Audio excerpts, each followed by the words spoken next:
Let me show you how to attach and also use a foot pedal on this mini sewing machine over here. So if you flip over your sewing machine, so you see you have this like hole here where you can plug in your sewing machine pedal here. So if you plug it in, and this other hole is for the power lead. So you can also run it from batteries, by the way, also if you want to. And then as you see, if you actually press your foot here, yeah, the sewing machine obviously starts to work.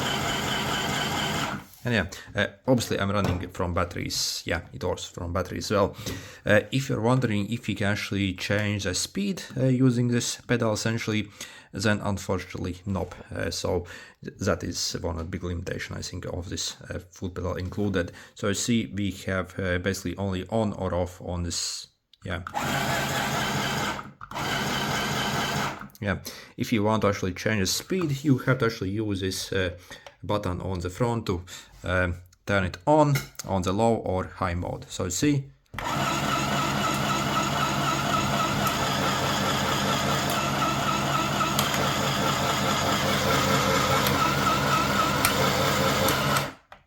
So yeah, that is the only way how to change the speed.